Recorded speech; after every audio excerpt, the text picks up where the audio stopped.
So first of all, thank you both that you accepted our invitation for our debate, which in fact is some kind of interview. Yeah.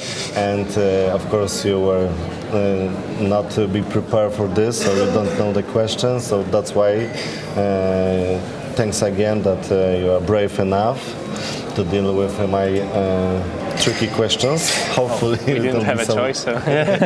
You still have a choice. You can, always say that's enough. Stood up, throw out the mic, and go away. As in Polish debates. So yep. I don't know how its debate looks in Belgium. The same? No. No, it's more polite. Okay. One thing. Let's start with something very light. How was your journey, Wim? Yeah, you mean my talk or? No, your journey to our conference. Okay, that was a kind of a nightmare. I had a flight yesterday at 7:40 a.m. and I arrived here at 8 p.m. And normally, in theory, it took 2 hours with the plane and then with the taxi, but we were directed to Gdansk due to the smog, and so it was. I spent quite some time at Polish airports. So you get more and more familiar with the Poland. Well, okay. What about you, Michał?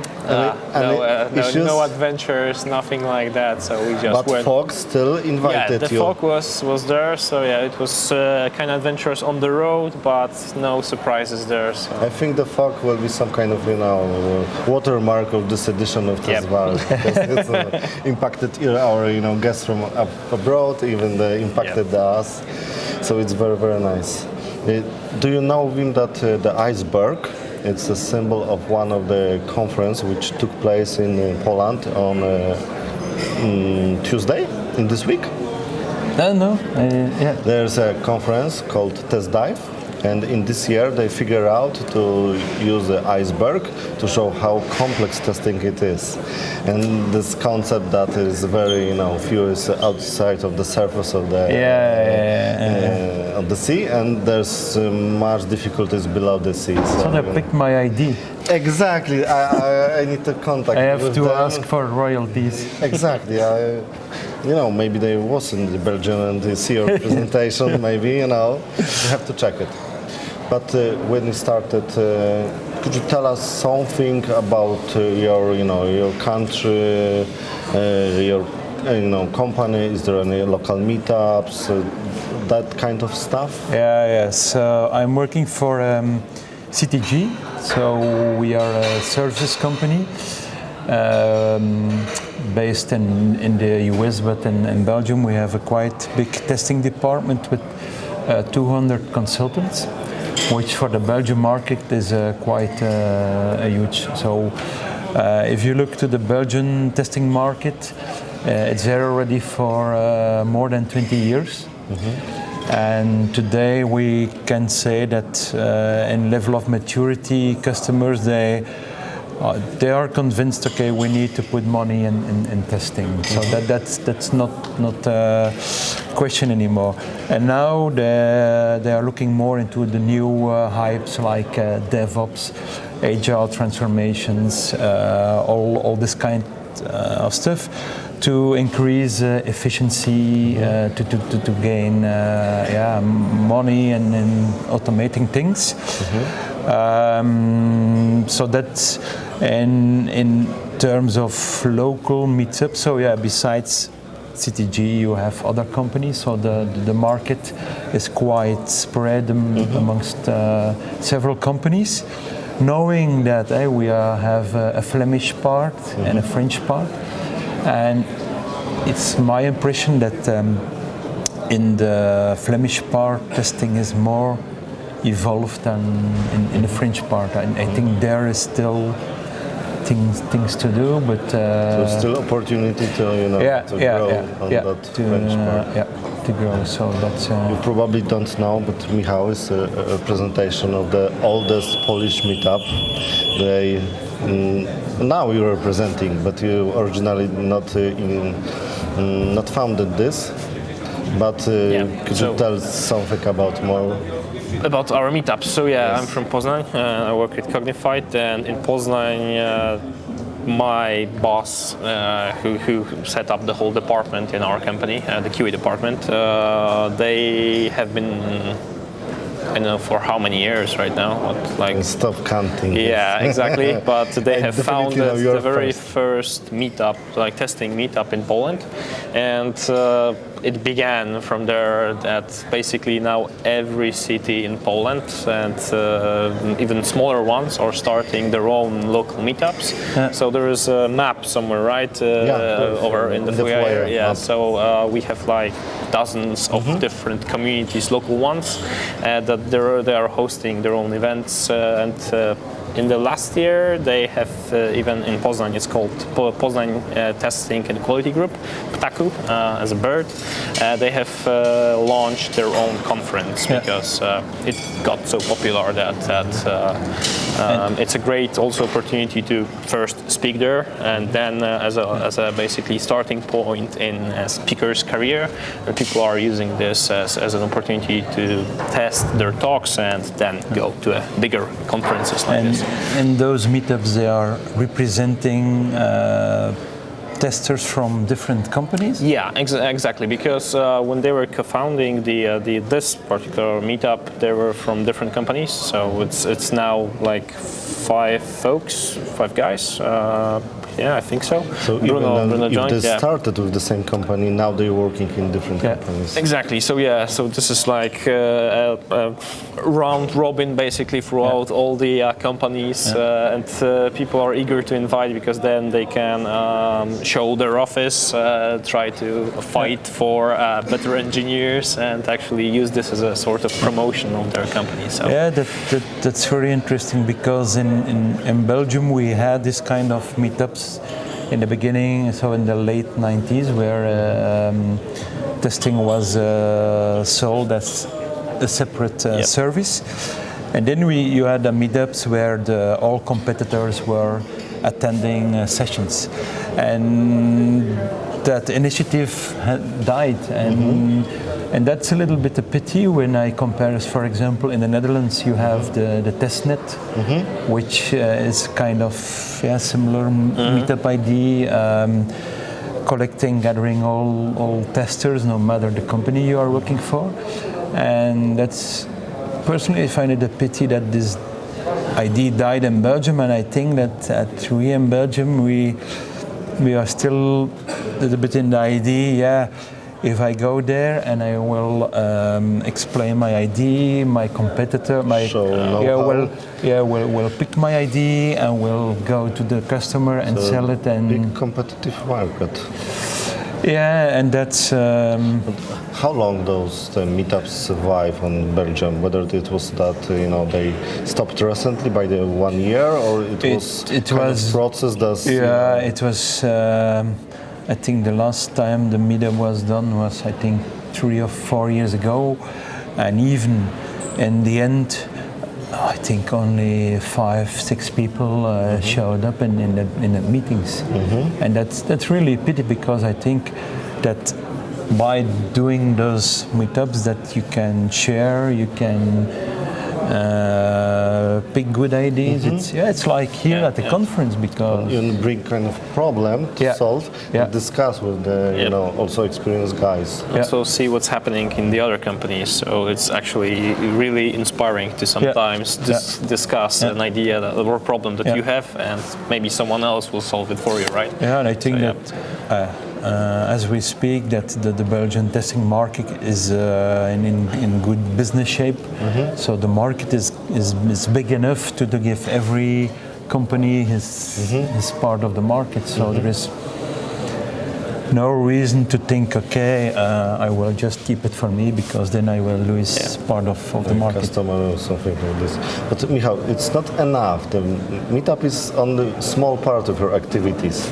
You have the blog, you have video blog recently, right now, you have the other, meetup which is not attached to the city but traveling, Yep. the Batkwa, Yep. which initiated, the Batka was organized in Bydgoszcz, and the Bydgoszcz was the city without meetup.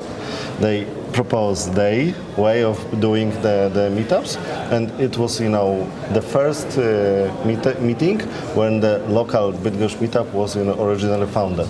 So thanks to Michał, we have the meetup in Bydgoszcz as well. Yeah, so Tell me how more. So yeah, together with... When will we enough for you? I'm not sure, because I enjoy doing it, because I love to talk with people and discuss stuff, and that's why we founded together with Andrzej Doliński the Batka. So it was initially an internal idea, because since we grew as a company, we felt that we are not discussing things enough together in a group. So we decided to organize an internal discussion panel, and then we thought, well, why bother only with organization internally? Let's do it all around the place, and we basically founded yet another meetup.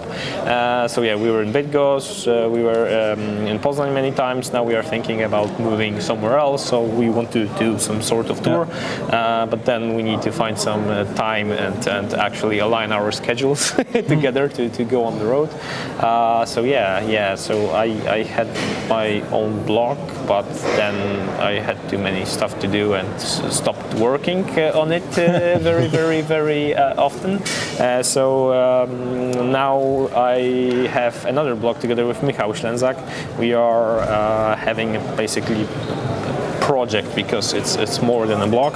It's called DevOwls, and we have recently launched something we called DevOwls News. So this is a YouTube podcast basically, where we discuss a bunch of interesting articles that we have found, and we simply want to provide some summaries, because nowadays you can receive like a bunch of links throughout the week, and your bookmarks grow and grow and grow, and you don't have a time to actually read all of that. So we want to provide some summaries of interesting stuff that we have found, and people initially liked the idea. So yeah, we are now on the verge of starting a YouTube career. Yeah. Owls because you're recording in the midnight? No, actually, the name came from a bit of brainstorming. It's kind of hard to because we didn't want to only limit ourselves to testing and quality assurance, because we wanted to also dive into topics of development itself and some other cross-functional areas. So we didn't want to include any QA in the name, because that's a theme in Poland, that every meetup basically has QA in the name, as you can notice probably on the map. And we wanted to do something more generic, and it's kind of hard to come up with a name that does not suck and has a free domain that is easily available and not cringy. So so we came up with DevOwls, and this is it. And Wim, what about you? Do you have time for your family, for normal activities, or you the same kind of person like Michał, that event beast and the conference after the conference, or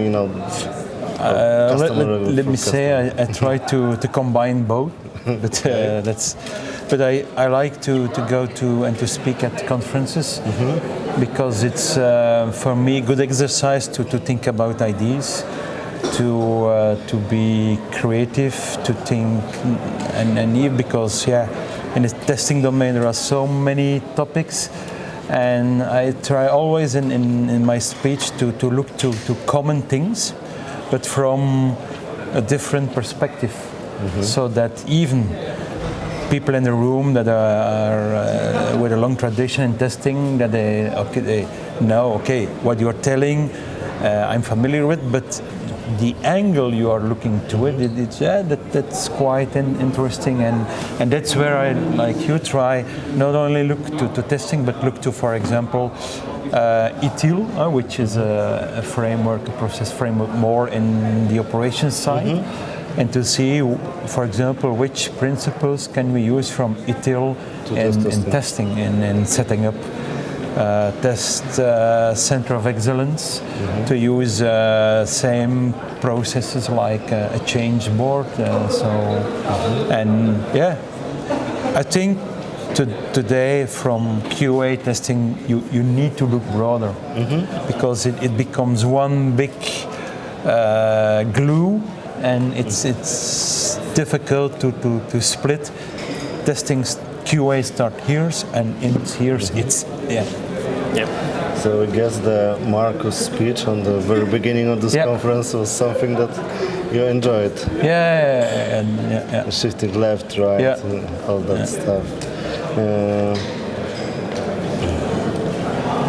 Just kill me with this sentence. Okay, so maybe let's go to a little bit more technical, because you both working in the Agile. From your presentation, you are comparing to showing some and trying to explain based on the SAFe, so large scale Agile. Yeah. How do you finding this? It's good framework to you. It's feeling comfortable, or do you have rather feeling that the company has to be certified, but the regular work is as usually? Yeah. Well, I think the SAFe model on itself, it's a good framework.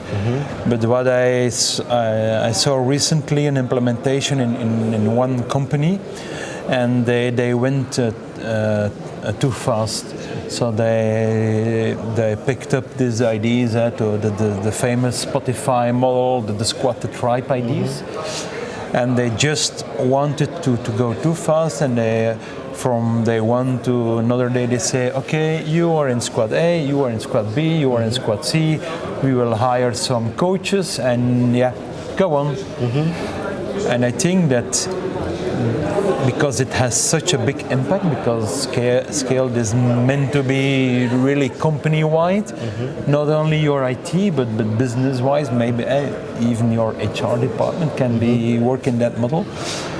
And according to me, you should do it in very, very small steps with pilots, learn from that pilot, and then look, okay, try to extend, because, for example, like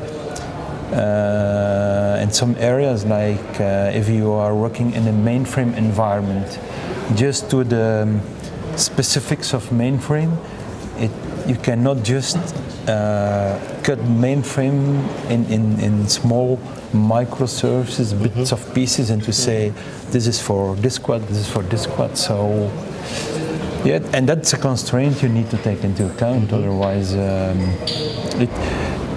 in theory, you will have a SAFe model, but on the floor, operational people, continue working like every day working as they used to.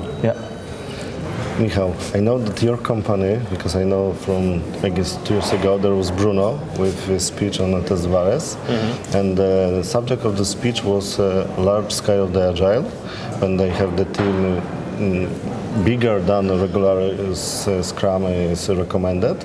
And there was in one of his slides that they thought about SAFe, but didn't accept this or didn't take it.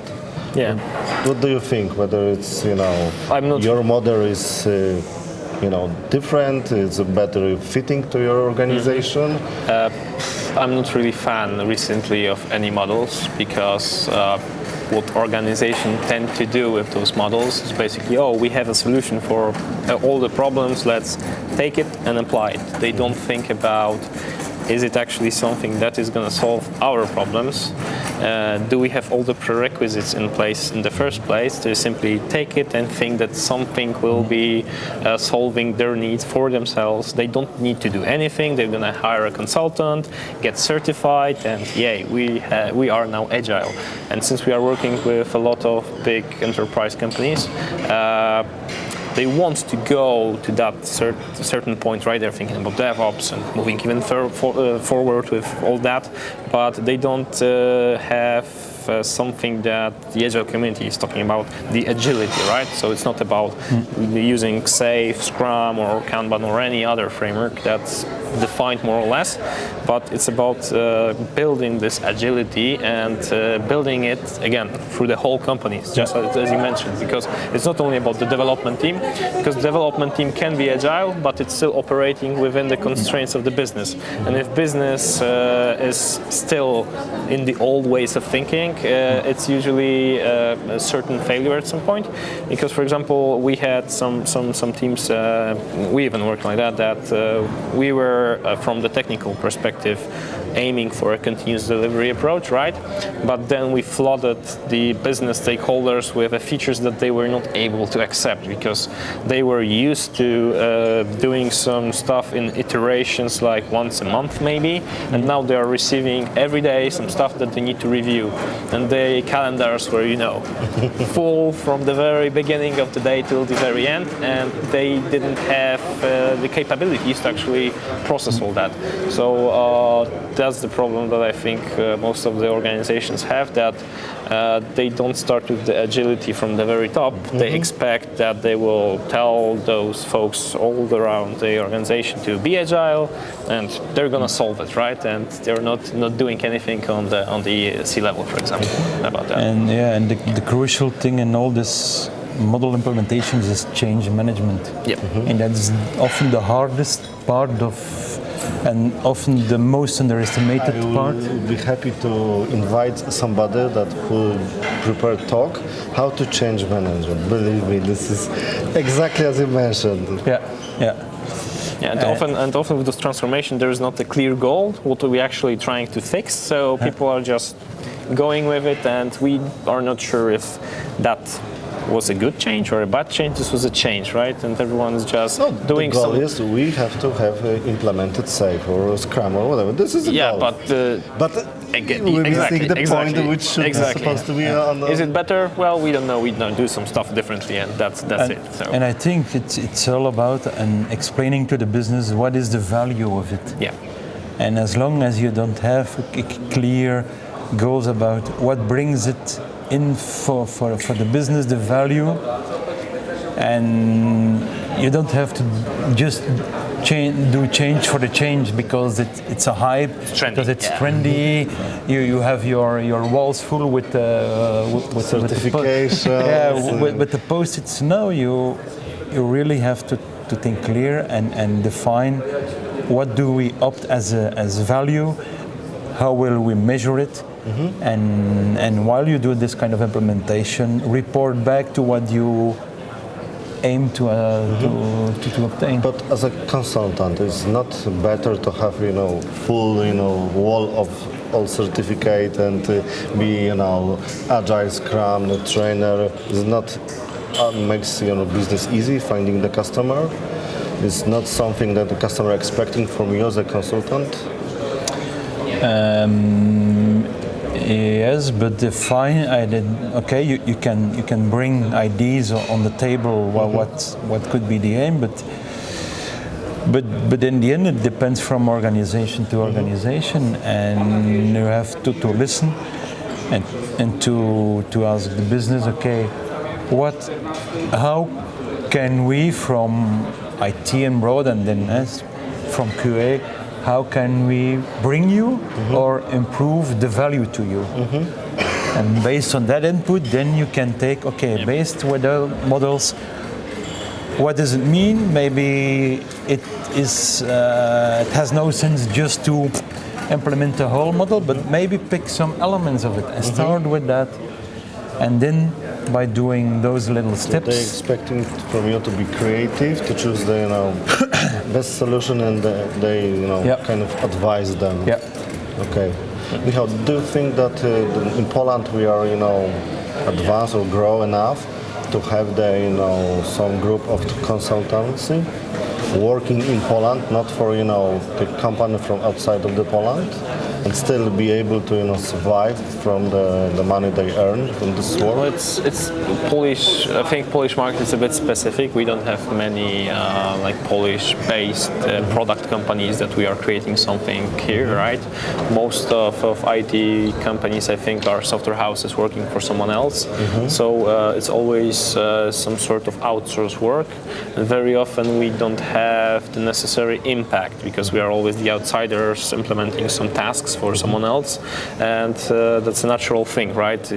You won't listen to some outsider telling you, well, your whole organization is working the wrong way, you need to change that. Like, please stop talking, do what we asked you for, right? And thank you for your feedback, but yeah, please do your job. Exactly. So it's kind of hard, but I guess that in some organizations, people want to work in a fancier way, right? So we try to be the consultants, even though we are not asked to actually be the consultant.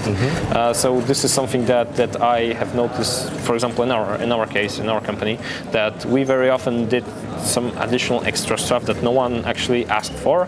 There's a problem then for pricing that extra work, right? But we did that so our folks in our company would also have a sane environment to work with, right? So we try to push the boundaries and try to help the client become better.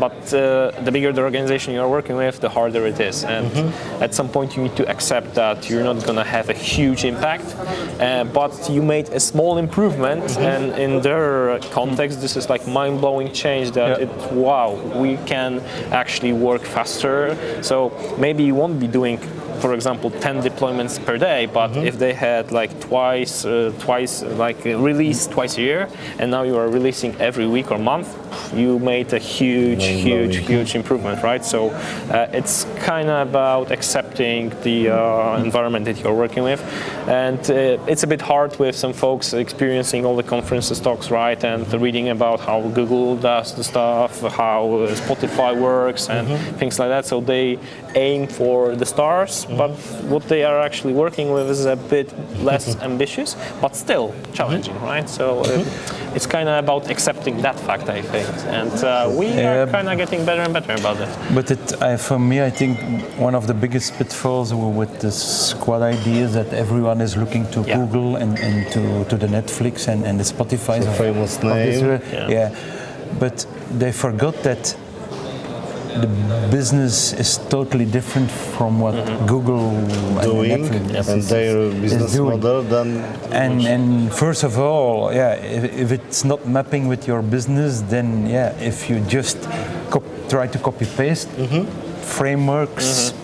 And they are actually usually copying the results, and they are not looking at the actual journey that they have been through years, right? So it's not like the famous we don't have the famous talk or the articles that there is no Spotify model, right? Because Spotify wasn't like, well, we need to think about our own culture, we're going to create a model. This was basically a result of how they work and what they have learned, how they were learning it, and that is something that people should copy, right? The way of improving stuff, how to learn actually, and get some interesting ideas from the failures that you had on the path.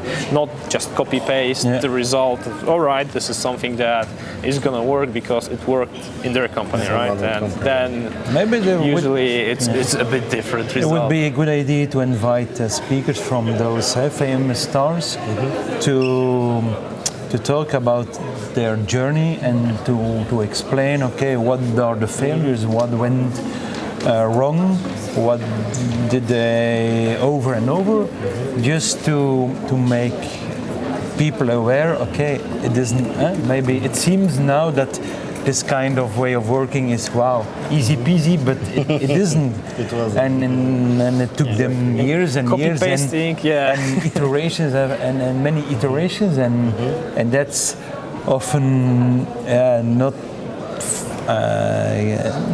putting in the highlights of this kind of failures, which can be interesting to take lessons from. I started wondering, and two things comes to my mind. One is I remember talk of Michał's company, Adam's talk, when Adam explained how the company make a journey, and it was astonishing talk. And the second thing, last year, I guess on the other conference, Agile Automation Days, I guess those people from the Facebook and explaining how they testing. It's not the process, but it was some famous name. But I want to ask it about something else. Wim, do you think that there is space for the consultants from Poland, maybe on your market or generally on the West market? Do you know anybody that have roots in Poland or in Slovakia or Czech? I don't know much companies which not company, maybe someone who was born in Poland but relocated. Yeah. Because I'm wondering, because I don't know how you're feeling after one day of our conference, but I feel that we have the skills and we can push our people to the West. Yeah. But this is not happening. So maybe, as you mentioned, the Belgian market is already divided. Yeah, but what we have now, the problem even in our own company is to find the experienced consultants. Mm-hmm. So okay, the Belgian market, so every company is settled, mm-hmm. and you see people are switching from company, but it's very hard to recruit experience. But you're looking outside of the Belgium as well? Yes, indeed, and maybe what could help. I don't, if I'm right, Polish people, most can speak French as well. French? Are there? No, that's not the most popular language. Okay, English. Say something to Poland that he's not able to do it, then definitely he will deliver this. Yeah. So we can challenge the people, learning French. No, I think that we are definitely open for because for customers based in Brussels, mm-hmm. of course, English and if you can speak French, or if Dutch is, but why not? If I don't.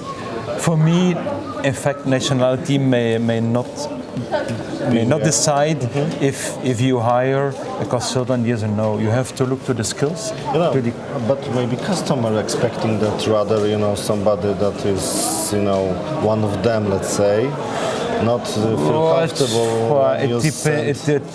It depends. Of course, we have, and in Belgium we have those bilingual aspect, which is important, and for some more the governmental organizations, that is important that people at least can understand Dutch or French. But for other companies, in fact, they don't mind. They ask for people with a certain kind of experience, with this kind of number of years of experience, and nationality is often the last thing they are looking to. It's about being flexible, being able to do the job. Mm-hmm. And also, looking on your presentation, there was one slide about this SAFe, which is 4 iteration. The last one is the hardening, and there was something like you have to deliver some kind of automation in the first week, in the first iteration, then improve it in the second, and until to hardening. Yeah. So it doesn't mean that I should deliver, let's say, 10 automatic tests. But automate that, let's say, flicky.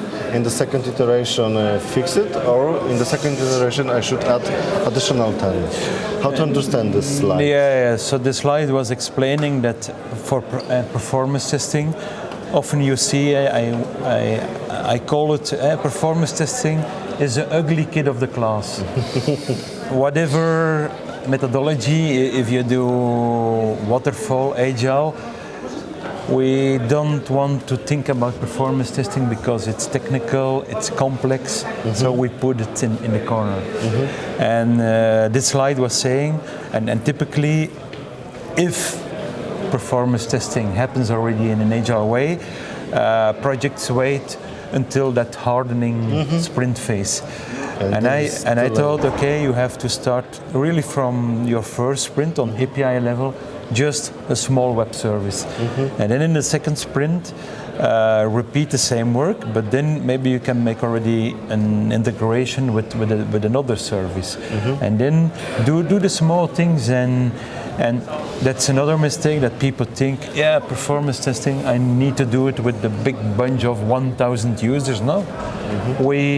In recent projects, we were already able with 25 virtual users, we found memory leaks. And that was done in the very early stage, where even the supplier was laughing with us and say, hey guys, 25 users, come on. I say, yes, look, No memory chance. leak. Yeah. And Michał, you're a pipe expert. When you're designing the pipeline, do you remember about the performance testing to put those in the pipeline? So yeah, in the past, what we did was even though you are doing agile development, then you have the hardening phase, right? Waterfall by nature, but agile, right? Yeah, very often it's not like we found huge issues, but then again, you have been developing for some time, and now you want to check performance. That doesn't make sense actually, because you should think about it from the very beginning. So nowadays what we do is we try to incorporate some performance checks like performance monitoring throughout the development, and maybe not always aim for testing if we meet the necessary KPIs, but for example to observe trends if the application is not deteriorating with every iteration, because you might still be in the let's say safe zone, but you can observe that it's getting worse and worse, and it's kind of worrying, right? So maybe you didn't reach that threshold where it's all red, but you can see that something is happening and you can plan accordingly. So there's always a question where to, like with continuous delivery, things like that, where to incorporate those hefty load tests that you need to perform, or soak tests that over a couple days sometimes, right, to actually observe complex architecture, how it's handling a lot of things. But then again, we start to have clients that it's kind of hard to generate the load that they're dealing with, because it's getting expensive and it's kind of hard to actually model and implement such tests. So we have that shift right thingy, right, where you can simply observe the production traffic, because that's the very test that you actually need, right? And then you can see that, all right, maybe we can start to roll out the changes and observe the production traffic, how it's affecting the new change in the system. So this is a bit of a mindset shift, right? That you need to allow deployment of an untested change, but then again, it's about controlling this stuff, right? So different users, different needs, and very often, as you mentioned, you don't have to go like with crazy amount of traffic, because you don't need to do that. Lambda, exactly, right, yeah. And to generate load that your client is not ever gonna have, right? So it's always also worth to look at the analytics, right? Because you might think that, all right, we're gonna go crazy with testing, and then you look at the traffic and, well, all right, our development team is generating more traffic than your users, right? So it's always a bit of a context thing. Yeah, and that, picking on what you're saying, that's why I recommend to. In Agile, you have the 3 amigos principle, and for me, in performance testing Agile, I see the 4 amigos, the operations. So include already your operation guys during your performance testing, because then they understand, okay, what are you building, which kind of new features, which system will be impacted, so that once you put it in production, they are aware. They can maybe monitoring in the first day some specific parts in the system, and when in case an issue would pop up, they are prepared. And I think nowadays it's mostly that ops are not involved, just until you ship the product to the run phase, and then you say, hey guys, oops, now it's yours. It's your problem. Yeah, Catch the ball. and then they know, why do we see alarms on our servers? What is done? Who has done what? Which features? And Yep. And it's also maybe about providing the capability to actually roll back some changes or actually have a means to handle the failures, right? Because, for example, in one of the projects we did a lot of testing, we implemented nice performance testing, but then again we run into issue in production because we could not predict even what would happen with external systems. So you don't have the capabilities to control everything, and you need to expect that something always can go wrong, and it's important to have some way to even roll back the system to the old features, for example, right? So we cannot test everything. Unfortunately, it's true. So I would love to keep those discussions. We have, the banquet soon. So I would say close this discussion that the most important thing is that number 3 amigos, we all agree, it's very important, and we need to recommend to all to organize this in your companies, and that's it, I guess. Guys, thank you for the discussion, and thank you for Thank you for the invitation. And I'm happy that I have you here. Okay. Thanks. Thank you. Likewise. Thanks.